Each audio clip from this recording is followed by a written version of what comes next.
Welcome to my channel. আশা করছি আপনারা খুব ভালো আছেন, সুস্থ আছেন। আজকে নতুন একটা রেসিপি নিয়ে চলে এসেছি, সাবুর কাটলেট। চলো দেখা যাক কিভাবে করা যায়। এখানে আমি বড় সাবুটা ভিজিয়ে রেখেছিলাম 1 ঘন্টা। আর যদি ছোটো সাবু দিন তাহলে 1.5 ঘন্টার মতো ভিজিয়ে রাখতে হবে। আমি চেকনিতে সাবুটা জল ঝরিয়ে নিয়েছি। এবার সাবুটা ভালোভাবে হালকা চটকে নিতে হবে। তার মধ্যে সাবুর মধ্যে দেবো সিদ্ধ করা আলু, একসাথে মিক্সড করে মেখে নিতে হবে।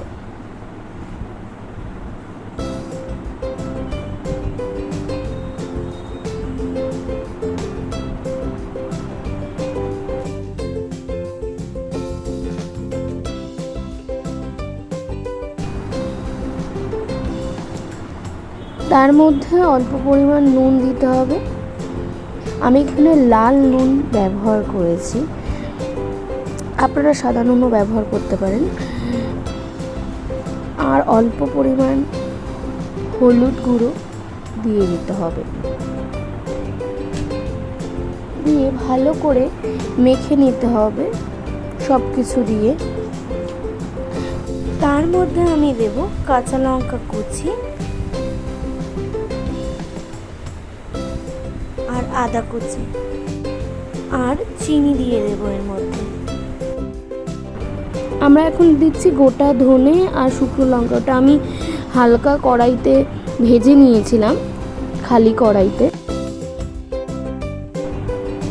তারপর দিয়ে দেব বাদাম। হালকা আমি বাদামটাকে গুঁড়ো করে নিয়েছি, পুরোপুরি গুঁড়ো করে নিই, দানা দানা আছে। তারপরে এই সব কিছু দিয়ে আমরা ভালো করে মেখে নেব। তার আগে আমি এর মধ্যে হিং দেব, যেহেতু এটা নিরামিষ হচ্ছে। আর দিয়ে দেবো কর্নফ্লাওয়ার। আর যদি কর্নফ্লাওয়ার আপনাদের কাছে না থাকে, না দিতে, তার মধ্যে সামান্য ময়দা দিয়ে দিতে পারেন। তারপরে এই সব কিছু দিয়ে আমরা এটাকে ভালো করে মেখে নেব।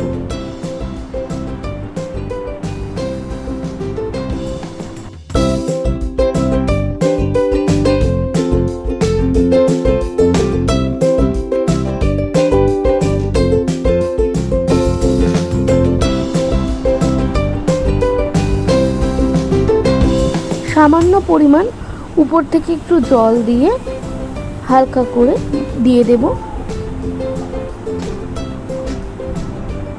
তারপর ভালো করে আরেকবার আমরা মেখে নেব।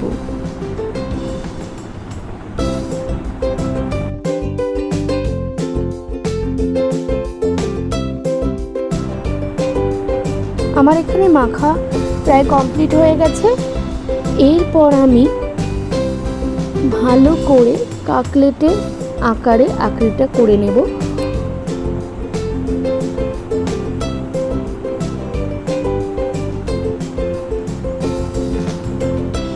এইভাবে ফার্স্টে গোল করে হাত দিয়ে আমরা হালকা করে চেপে দেব।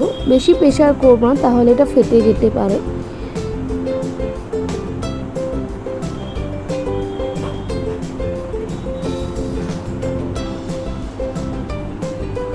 আমি এখানে আরেকটা করে দেখাচ্ছি যাতে আপনাদের সুবিধা হয় বুঝতে।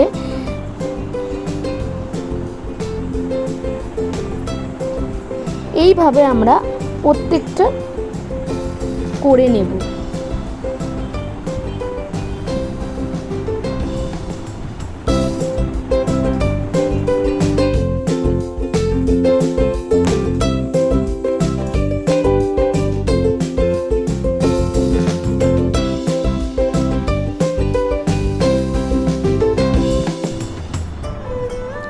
এবার আমি কড়াইতে সাদা তেল দিয়ে দেব।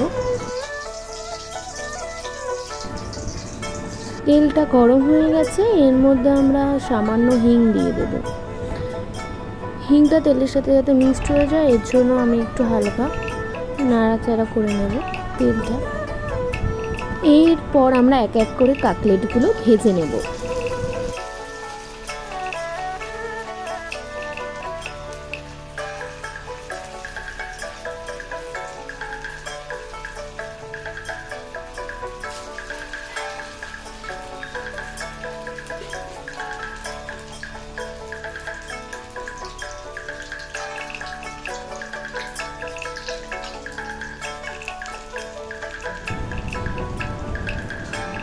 উল্টে পাল্টে নেব। আমি এখানে ছোট চামচ দিয়ে উল্টে নিচ্ছি যাতে কাটলেটগুলো না ভাঙে।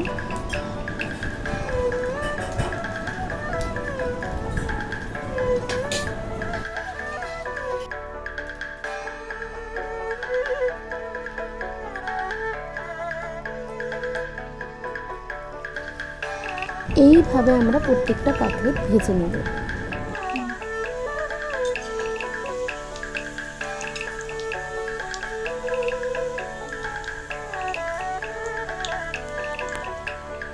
আমার সাবুর কাটলেট তৈরি। আজকে তো ভালো লাগলে চ্যানেলটি সাবস্ক্রাইব করবেন, লাইক করবেন, কমেন্ট করবেন। রেসিপিটি কেমন হলো কমেন্ট বক্সে জানাবেন। নেক্সট ভিডিওতে দেখা হচ্ছে। ভালো থাকবেন, সুস্থ থাকবেন। টাটা।